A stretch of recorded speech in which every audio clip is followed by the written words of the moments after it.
दोस्तों नमस्कार, मैं संजीव पाराशर। दोस्तों, इनसे मिलिए मेरा छोटा बेटा पार्थ पाराशर, कॉफी विद पार्थ पाराशर। आज हम प्रोग्राम कर रहे हैं कॉफी विद पार्थ पाराशर। और इस कार्यक्रम में एक्चुअली ये रोज मुझसे पूछता था, डैडी जो किसान आंदोलन चल रहा है उसके विषय में कुछ जिज्ञासाएं थी। तो जहां तक मुझे जानकारी है, कम या ज्यादा, मैं कोई विद्वान तो हूं नहीं, जितनी भी जानकारी है आज मैं इसकी सारी जिज्ञासाएं पूरी करना चाहता हूं। इसके कुछ क्वेश्चंस हैं, मैं सिलसिलेवार उनका जवाब देना चाहता हूं उसी किसान आंदोलन के संबंध में। और आज तारीख है 15/12/2020 और दिन है मंगलवार। कैलेंडर में देख रहा हूं। कॉफी लेते जाइए आप अपनी। पहला सवाल पूछें, जब पूछना बता दीजिएगा। हाँ, थोड़ा जोर से बोलिएगा। ठीक ठीक। आपका पहला सवाल क्या है? जी, किसान कानून क्या है? ये जो मोदी जी ने नए 3 कानून लाए हैं, जी, मैं बहुत शॉर्ट में समझाऊंगा हर बात को। मोदी जी ने पहले 3 कानून जो बनाए हैं, उसमें पहला कानून है किसानों को अपनी फसल को बाजार में बेचना, उसको आसान बनाया। किसान जो अपनी फसल जो भी बोते हैं उसको बाजार में बेचने में जो भी अड़चनें आती हैं उनको दूर करने के लिए कानून बनाया है, इसको पहला कानून कहते हैं। दूसरा है कॉन्ट्रैक्ट फार्मिंग, कि यदि किसान ये काम नहीं कर पा रहा है, चाहे बेचारे को चोट लग गई है या किसी कारण से, अब उसके पास केवल जमीन पड़ी हुई है, बाकी उसका फाइनेंशियल पोजीशन बहुत खराब है, तो वह कॉन्ट्रैक्ट कर सकता है। फॉर एग्जाम्पल, जैसे बिल्डिंग का कॉन्ट्रैक्ट होता है कि अगर बिल्डर खुद नहीं बनाना चाहता तो किसी को कॉन्ट्रैक्ट दे देता है कि भाई तुम बना दो और जो प्रॉफिट होगा उसको बांट लेंगे और उसका एक कॉन्ट्रैक्ट साइन हो जाएगा। दूसरा ये हो गया। तीसरा है कि जो भी फसल पैदा होती है तो कई बार फसल ज्यादा हो जाती है, किसी किसी बार फसल खराब हो जाती है, कई कई बार फसल बहुत अच्छी होती है। अब जब ज्यादा फसल हो जाती है तो उसको इकट्ठा करने के लिए कोल्ड स्टोरेज चाहिए होते हैं। तो हमारे यहां भारत में इतने कोल्ड स्टोरेज नहीं है, तो कोल्ड स्टोरेज या घर घर में जमा करें या किस तरह से उसको और आसानी से जमा कर सकें फसल को, तो वो कैसे करें उसके लिए पूरा एक कानून है कि आप जो भी चीज आपके पास ज्यादा पैदा हो गई है उसको किस तरह से अपने स्टोरेज करें, उसमें क्या क्या दिक्कतें हैं उनको दूर किया गया है। आगे कुछ? दूसरा सवाल है मेरा, किसान क्यों धरने पर बैठे हैं? किसान धरने पर इसलिए बैठे हैं कि किसान होता है सीधा व्यक्ति। किसान एक सीधा व्यक्ति होता है। क्या तो मालूम है सीधे और बेवकूफ में अंतर? कि बेवकूफ और सीधे में सिर्फ इतना अंतर है कि जो हमारे घर में पैदा हुआ यानी मेरा बेटा है वो तो हम कहेंगे सीधा है, और पड़ोसी के घर पैदा हुआ उसे क्या कहेंगे? बेवकूफ है। हकीकत में बेवकूफ और सीधे में इतना ही अंतर है कि दूसरे का बच्चा बेवकूफ लगता है और अपना सीधा। हरकत दोनों की एक जैसी होती है। हकीकत क्या है? किसान सीधा है। किसान को समय ही नहीं मिला पढ़ाई लिखाई का, क्योंकि वो किसान में इतना समय जाता है खेती में और इतनी मुसीबतें आती हैं उसके पास कि वो बेचारा उतना ज्ञान प्राप्त नहीं कर पाया जितना और लोग कर पाए जो सरकारी स्कूल में पढ़े, जो कॉन्वेंट स्कूल में पढ़े, जिनके बाबा के पास सरकारी नौकरियां थीं। तो किसान थोड़ा सा गरीब रह गया और थोड़ा कम पढ़ा लिखा हुआ, तो उसको लोगों ने उल्लू बनाना आसान समझ लिया। उन्होंने कहा कि यह व्यक्ति एक ऐसा व्यक्ति है जिसको आसानी से बेवकूफ बना सकते हैं और वो तर्क नहीं करेगा ज्यादा। तो उसको कई लोगों ने बरगलाया और कहा कि तुम धरने पर बैठो और इसमें ये कमियां हैं कानून में, उसको दूर करो, उसको दूर करवाओ गवर्नमेंट से। तो पहले तो ये बात हुई थी कि गवर्नमेंट से उन कमियों को दूर करवाने के लिए धरने पर बैठे थे। जब गवर्नमेंट तैयार हुई कि कुछ कमियों को दूर कर देंगे, तो जो विद्वान थे उन्होंने कहा ये तो पासा पलट गया, अब क्या करें? तो उन्होंने एक चाल चली, किसानों से कहा कि दूर मत कराओ कमियों को, ये कहो कि तीनों बिल वापस लो। तो जाहिर सी बात है कि उन्होंने एक ऐसी मांग कर दी कि जो सरकार के लिए बहुत मुश्किल है। तो इसलिए उनको कहा कि तुम जब तक धरने पर बैठो जब तक ये तीनों बिल वापस वापस नहीं हो जाते। पहले डिमांड थी कि इनमें जो कमियां हैं उन्हें दूर करो, अब डिमांड है कि इनको वापस करो। तो लोगों ने, जो होशियार लोग हैं, जो इंटेलिजेंट लोग हैं, जो नेता लोग हैं, उन्होंने इनको कहा है तुम धरने में बैठे रहो और चिंता मत करो, इसको वापस लो, आगे बढ़ो। ठीक। तीसरा सवाल है मेरा, ये एमएसपी क्या है और सरकार गारंटी क्यों नहीं देती? एमएसपी क्या है और सरकार गारंटी क्यों नहीं देती? इसका कारण है,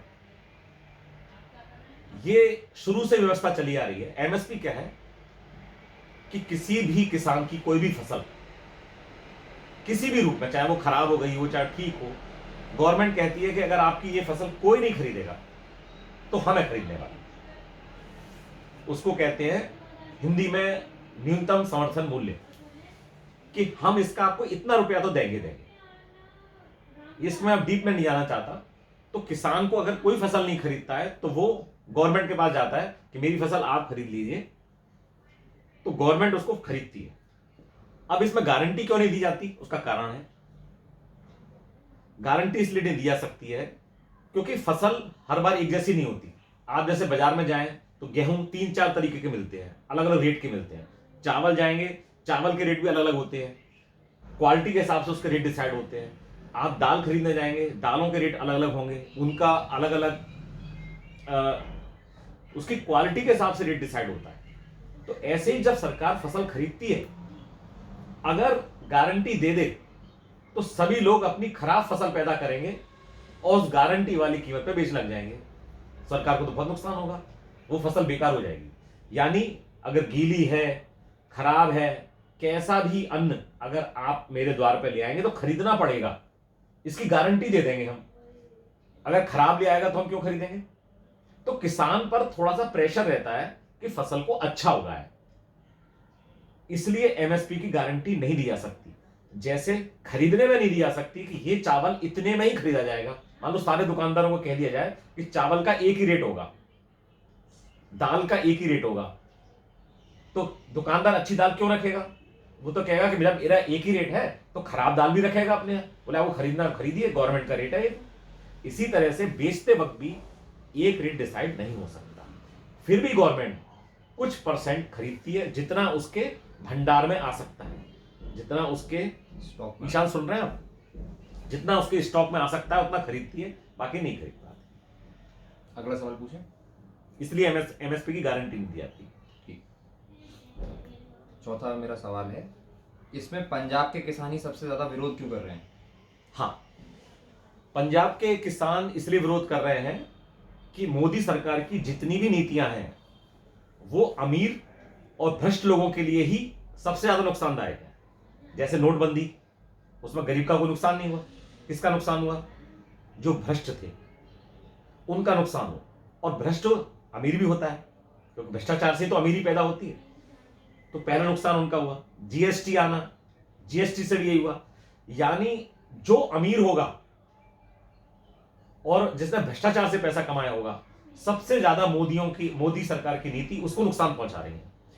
और पंजाब के किसान सबसे रिच है, पूरे भारत में सबसे ज्यादा रिच पंजाब के किसान है। तो वो किसान जो गरीब है उसको तो ये नीतियां हित में है, और जो अमीर लोग हैं उनको नुकसान पहुंचा रही हैं। तो इसलिए किसान पंजाब में सबसे ज्यादा विरोध हो रहा है, क्योंकि जो अमीर किसान है उसको इसमें नुकसान होने वाला है, निश्चित नुकसान होने वाला है। अगला सवाल पूछूं। हाँ। पांचवा सवाल है मेरा जी। कॉन्ट्रैक्ट फार्मिंग क्या है और क्या इसमें जमीन का कॉन्ट्रैक्ट कराना होता है? कॉन्ट्रैक्ट फार्मिंग ठीक उसी तरह से समझें। कॉन्ट्रैक्ट फार्मिंग क्या है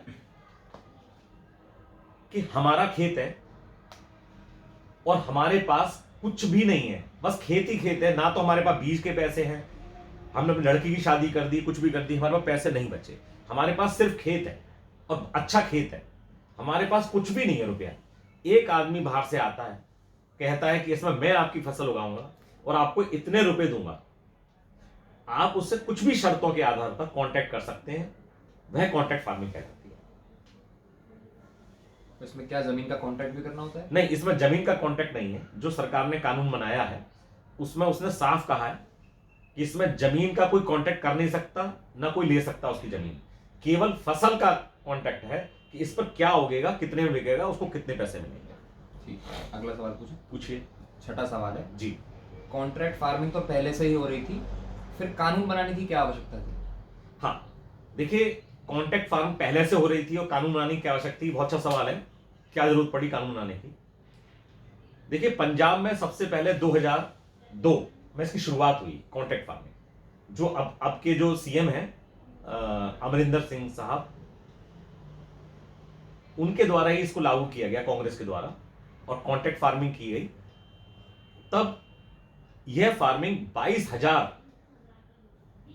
22,000 एकड़ में शुरुआत हुई थी इसकी। और इसका इतना अच्छा रिजल्ट निकला, कि ये 2.5 लाख एकड़ पहुंच गई। यानी किसानों ने अपनी 2.5 लाख एकड़ जमीन में कॉन्ट्रैक्ट फार्मिंग का ऑर्डर दिया और गवर्नमेंट बहुत फायदा हुआ। 2007 के बाद सरकार बदल गई, दूसरी सरकार आ गई। उसके बाद से इसमें थोड़ा सा गिरावट पैदा हुई और 2012 में ये कॉन्ट्रैक्ट फार्मिंग वाला विधेयक वापस ले लिया गया।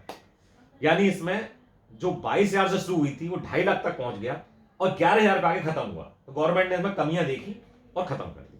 क्या सवाल था आपका वैसे पूरा? कॉन्ट्रैक्ट फार्मिंग तो पहले से ही हो रही थी, हाँ। कानून बनाने की क्या आवश्यकता थी?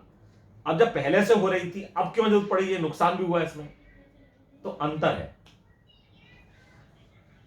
गवर्नमेंट ने देखा कि कॉन्ट्रैक्ट फार्मिंग जब शुरुआत हुई थी और 2.5 लाख तक पहुंच गया था ये, तो फायदा तो बहुत हुआ, लेकिन नुकसान फिर क्यों हुआ? तो दोनों का आकलन किया गया, तो उसकी कमी पता लगी कि किसान को फायदा बहुत हुआ, फिर एकदम से नुकसान हुआ। कमी ये थी उस कानून में कि उसमें कॉन्ट्रैक्ट गवर्नमेंट करती थी। गवर्नमेंट ने अपनी एक संस्था बनाई थी पंजाब में, उसका नाम मुझे ध्यान नहीं आ रहा, वही कॉन्ट्रैक्ट करती थी किसान से, प्राइवेट कोई नहीं कर सकता था। अब उसमें क्या दिक्कत थी? सरकारी नीतियों में, सरकारी कंपनियां जब होती हैं, जब दूसरी सरकार बदलती है तो वो पुरानी सरकार की नीतियों में कुछ ना कुछ चेंज करती है, ये तो आपको मालूम है, और ये भ्रष्टाचार का दूसरा रूप होता है। तो सरकारी भ्रष्टाचार के कारण उस पर ये गाज गिरी कॉन्ट्रैक्ट फार्मिंग पर, और वो लगभग खत्म हो गया। तो गवर्नमेंट ने क्या कहा कि कॉन्ट्रैक्ट फार्मिंग तो बढ़िया चीज है, लेकिन इसका हक सरकार को ना देके प्राइवेट को दिया जाए। अब प्राइवेट के आने से क्या होगा? कंपटीशन बढ़ेगा। सरकार तो केवल एक थी, एक ही व्यक्ति सरकार था। प्राइवेट जो अगर आप किसी को देंगे तो कई कंपनियां आएंगी, जिनको अच्छा लगेगा उसको करेगा। और सबसे बड़ी बात है, अगर मैं कॉन्ट्रैक्ट नहीं देना चाहता किसी को तो आप मत दीजिए, कोई जरूरी नहीं है। तो दूसरे कानून ये है कि आपके पास एक पावर है, ये नहीं है कि आपको जरूर करना ही करना है, और उसमें साफ लिखा होगा जमीन से कोई कॉन्ट्रैक्ट नहीं होगा। अच्छा, तो पहले की फार्मिंग में, कॉन्ट्रैक्ट फार्मिंग, आपकी फार्मिंग में अंतर यह है कि अब प्राइवेट को भी दिया जाएगा और प्राइवेट भी कॉन्ट्रैक्ट फार्मिंग में हिस्सा ले सकता है, जो पहले नहीं था। तो जब गवर्नमेंट का हस्तक्षेप खत्म होगा तो भ्रष्टाचार खत्म होगा, और जो प्रॉफिट था, जो मिल रहा था पहले किसान को, जो 2002 से 2007 तक मिला, इतना ज्यादा प्रॉफिट हुआ, वो सब सरकार ने सोचा है कि उनको दिया जाएगा। और अगर मान लो नहीं होता है तो वापस फिर ले लेंगे कानून, अगर ये प्रैक्टिस करके देखा जाता है। आगे बताइए। 7वां मेरा सवाल है। 7th क्वेश्चन है ये। जी, बहुत क्वेश्चन है हमारे पास।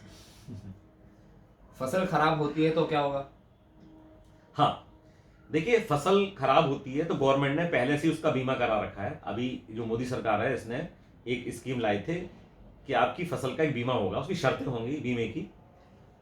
अब किसान बिल्कुल निश्चिंत है यदि उसकी फसल खराब भी हो जाती है, लेकिन ऐसे नहीं कि मैं तो कर ही नहीं रहा कोई काम, उसकी कोशिश रही कि नहीं, पहले पूरी बात देखी जाए, उसने बीज कौन सा डाला, उसने फसल में पानी लगाया नहीं लगाया, उसका कॉन्ट्रैक्ट का पूरा एक फर्मा तैयार किया जाएगा। उसके बाद भी अगर फसल खराब होती है, फसल कैसे खराब होगी? या तो बाढ़ आएगी या सूखा आएगा, तो अकेले उसके लिए नहीं आएगा, वो उस इलाके में सभी के लिए आएगा। ऐसा नहीं है कि वो कह दे मेरी फसल खराब हो गई। अगर जब सब पर आएगा, उसका अगर इंश्योरेंस है तो उसको तो कोई दिक्कत ही नहीं है, उसको पूरा पैसा मुआवजे मिलेगा जो भी उसका तय होगा। ये एक बहुत बड़ा फायदा है। खराब फसल होती है तो अभी उसको नुकसान नहीं होना। ठीक, अगला सवाल है मेरा। जैसे आप एक बिल्डर हैं तो उसी भाषा में इसको समझाइए। किसको? ये पूरे इसको। मतलब जैसे मैं बिल्डर हूं तो मैं आपको अगर ये समझाऊं कि ये कॉन्ट्रैक्ट वर्क है तो मैं समझाता हूं। कि जैसे मैं बिल्डर हूं और मैंने कुछ फ्लैट बनाए, 2 बेडरूम, 3 बेडरूम या 4 बेडरूम, और मैंने उनकी कीमत डिसाइड करी कि मेरे 2 बेडरूम का रेट 10 लाख, 3 बेडरूम का 20 लाख और 4 बेडरूम का 30 लाख। अब यदि मेरे फ्लैट नहीं बिकते, मैंने बना तो लिए, तो गवर्नमेंट ये कहे कि पारदर्शी जी आप चिंता ना करें, ये आपके फ्लैट हम खरीद लेंगे। ये किस रेट पर खरीदेंगे? तो वो एमएसपी डिसाइड कर दे गवर्नमेंट कि पारदर्शी जी हम आपके फ्लैट इस रेट पर खरीद लेंगे। तो हमें ठीक है। बोले अगर हम आपको ना दें तो बोले आप कहीं भी बेचें, कहीं भी बेचें। तो ये अच्छी सुविधा हुई नहीं। अगर मैं अपने फ्लैट को 30 वाले को 40 से बेचूं, 10 वाले को 20 से बेचूं, मेरे को ग्राहक मिल रहा है, तो अच्छी बात है, मार्केट में कहीं भी ओपन बेच सकता हूं। अगर नहीं मिल रहा है तो गवर्नमेंट कह रही है कि हम इतने में खरीद लेंगे, एक मिनिमम रेट डिसाइड कर दिया कि पारदर्शी इतने में। अब दिक्कत कहां आई? मैंने खराब फ्लैट बनाए। मैंने जो 10 लाख का फ्लैट था उसमें 5 लाख का काम किया, उसमें घटिया ईंटें, घटिया बालू, घटिया सामान लगाया, और गवर्नमेंट से लड़ने पहुंच गया कि साहब मेरे फ्लैट खरीदिए, आपने कहा था 10 लाख में खरीदेंगे, 2 बेडरूम बनाया। तो गवर्नमेंट कहेगी यार ये तो हम फंस गए। तो गवर्नमेंट क्या कहेगी कि हम गारंटी नहीं देंगे इसकी, हम क्वालिटी भी चेक करेंगे। और यदि हम क्वालिटी चेक करेंगे और तुमने ऐसे बना दिए खराब फ्लैट, उसे 2 नुकसान हुए। एक तो मैं अच्छा काम नहीं करूंगा, अच्छे फ्लैट नहीं बनाऊंगा, और दूसरा मैं आलसी हो जाऊंगा, मैं घटिया घटिया फ्लैट बनाऊंगा, गवर्नमेंट को देता जाऊंगा, तो गवर्नमेंट को नुकसान होगा, मुझे अच्छे फ्लैट बनाने की प्रेरणा नहीं मिलेगी, और ये व्यवस्था सारी खराब हो जाएगी। ठीक इसी तरह से फसल की बात है, एमएसपी की गारंटी नहीं दी जा सकती, नहीं दिया सकती। भाई फ्लैट आज बना रहा हूं, पता नहीं क्या क्या चीज लगाऊंगा, मान लो खराब चीज लगा दी, मैं गारंटी कैसे दे दूंगा? ये तो किसी चीज पे नहीं हो सकता। आगे बड़ा बढ़ा सवाल। हम्म 9th क्वेश्चन है अचानक कोरोना काल में ये कानून इतनी जल्दी क्यों बनाए गए? हाँ, देखिए एक सवाल ये आता है कि अचानक कानून क्यों बनाए गए। ये अचानक नहीं है, इनकी स्टडी चलती है सालों साल। ये करीब 10-15 साल से इसकी स्टडी चल रही है कि किसान गरीब क्यों है और किसान को आगे कैसे बढ़ाया जाए। ऐसा नहीं है किसी गवर्नमेंट ने नहीं सोचा हो, कांग्रेस ने भी सोचा है इस विषय में, और भी गवर्नमेंट सोचती है, लेकिन फर्क क्या है, इसमें जल्दी क्यों बना? देखिए जैसे सपोज आपको एग्जांपल देता हूं कि मुझे कोई नियम बनाना है, मान लो ग्रीन पार्क सोसाइटी का कोई नियम बनाना है, और उस नियम में लगता है ये मेरे को नुकसान पहुंचाएगा ये नियम, और पब्लिक को ये मैसेज जाए कि ये नियम बनाना चाह रहा है लेकिन कुछ कारणों से नहीं बना पाया, तो मैं क्या करूंगा कि मैं अपने विरुद्ध भी कुछ बात लिखूंगा उस नियमों में, अपने विरुद्ध भी। तो मेरा जो वेल विशर होगा वो मुझसे पूछेगा कि पारदर्शी जी ये नियम क्यों करवा रहे हो, इससे तो आपका नुकसान हो जाएगा और आपके हाथ से सत्ता चली जाएगी। तो मैं क्या कहूंगा कि चिंता मत करो, इसको लाएंगे तो सही लेकिन पारित नहीं होने देंगे, और एक इसमें ऑब्जेक्शन लगवा देंगे, उस ऑब्जेक्शन को 10 साल 15 साल लटकाए रहेंगे। तो 2 मैसेज गए। पहला मैसेज ये गया कि पारदर्शी जी की नियति तो साफ है, ये कानून लाना चाहते हैं, अपने विरुद्ध भी लाना चाहते हैं, लेकिन ये नहीं करने दे रहा। इसने अड़चन लगा दी है, जब तक ये अड़चन दूर नहीं करेगा। मोदी सरकार ने क्या कहा, ये सब बहस पहले हो चुकी है, अड़चनें खत्म करो, और जो पहले किसान आगे कैसे उठेगा, और चूंकि हमने उस सरकार को पूरा बहुमत दिया है कानून बनाने के लिए, अच्छे कानून बुरे कानून ये तो वक्त बताएगा, लेकिन जब हमने पूरी पावर किसी गवर्नमेंट को दे दी कि आप कानून बनाइए, तो देर में क्यों बनाए? और अगर कोई कमी है, मान लो आप कहते हैं कि आपने सोचा क्यों नहीं, अब सोच तो रहे हैं, लेकिन कोई कहते नहीं तीनों कानून वापस ले लो, वापस लेके क्या करेंगे भाई, फिर क्या बनाएंगे वो बता दो। तो इसी कानूनों में क्या संशोधन आप चाहते हैं वो कोई बता नहीं रहा। गवर्नमेंट तैयार भी हो रही है, लेकिन लोग कह रहे हैं नहीं तैयार मत होना, गवर्नमेंट तैयार हो जाएगी, तुम तो वापस लो। इसमें राजनीतिक पार्टियां जुड़ गई हैं और अपना हित अहित देख रही हैं। किसान भोला है, किसान को सिर्फ मोहरा बनाया जा रहा है, उसको एक ठंड में बैठाला जा रहा है। अगला सवाल मेरा 10वां क्वेश्चन है व्यापारी यदि किसानों को परेशान करेगा तो निपटारा कौन करेगा? हाँ, क्या उपाय है इसका? हाँ, देखिए किसान ये कह रहे हैं अपनी मांगों में कि यदि जो कांटेक्ट होगा, ईशान सुन रहे हैं आप, जो कांटेक्ट होगा उसमें अगर व्यापारी किसान को परेशान करता है तो वो कोर्ट में जाना चाहिए। गवर्नमेंट कह रही है, कोर्ट में फैसला कब होता है पता है? 10-10 साल लग जाते हैं, 15-15 साल लग जाते हैं, लटक जाता है, किसान तो परेशान हो जाएगा कोर्ट में। तो गवर्नमेंट ये कह रही है कि हम आपको और अच्छी सुविधा दे रहे हैं, हम एक अधिकारी नियुक्त कर रहे हैं, एसडीएम, आप उसके पास जाइए, 1 महीने का समय हम दे रहे हैं उसको, वो आपकी समस्या को दूर करेगा। फिर भी आप चाहते हैं कि आप कोर्ट जाना चाहते हैं, आपकी मर्जी। कोर्ट में तो और ज्यादा नुकसान है ना, लंबा खींचेगा, उन्होंने शॉर्ट किया है, तो ये तो गलत मांग कर रहे हैं। तो गवर्नमेंट फिर भी तैयार है, गवर्नमेंट कह रही है अगर आप एसडीएम पे नहीं मान रहे तो आप कोर्ट में चलिए, आप अपना किस्सा लंबा कर लीजिए, कोई बात नहीं, गवर्नमेंट ये भी कह रही है। ये मेरा आखिरी क्वेश्चन है और ये 11वां क्वेश्चन है। हाँ, सरकार यह कानून वापस क्यों नहीं ले लेती? हाँ, किसान नहीं कह रहे, तीनों लोग किसान के नेता कह रहे हैं, और नेता मैंने बताया बुद्धिमान होते हैं, और बुद्धि का भोजन क्या है? मूर्ख का धन खाना। बुद्धिमान व्यक्ति हमेशा मूर्खों पर राज करते हैं। वो उन्हें समझा रहे हैं कि इसको वापस लो। कल्पना करिए सरकार इन्हें वापस ले लेती है तो वही स्थिति हो गई जैसे पहले थी। किसान तो गरीब था, परेशान था, फसल उसकी कोई खरीद नहीं रहा था, सब जगह झगड़ा चल रहा था, वही स्थिति हो गई। फिर इस गवर्नमेंट ने किया क्या किसानों के लिए? कल को लोग कहेंगे कि ऐसा तो किसान पहले से चला रहा है, आपने किया क्या? दूसरी बात, बाकी प्रदेशों के किसान इस कानून से बहुत खुश हैं।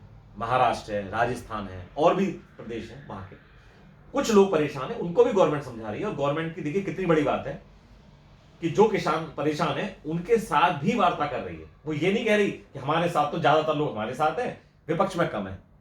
ये सरकार सबको साथ लेके चलना चाहती है, लेकिन कुछ लोग उन्हें बरगला देते हैं, और ये काम मेरे को कोई बरगलाए तो गलती मेरी है, उसकी नहीं। इसलिए हमें समझना है कि सरकार हमारे साथ है या नहीं। मेरे सवाल तो खत्म हो गए, मुझे आपके सवाल खत्म हो गए। अब मैं कुछ और बात बता देता हूं इसी विषय में। बिल्कुल देखिए, जो भी ये कानून आए हैं, इसमें किसान के दोनों हाथों में लड्डू है। उसको कोई बाध्य नहीं किया गया कि यहां बेचो या वहां बेचो। उन्होंने कई रास्ते खोल दिए। संजीव पाराशर जी फ्लैट यहां भी बेच सकते हैं, और पूरे विश्व में कोई भी आदमी को बेच सकते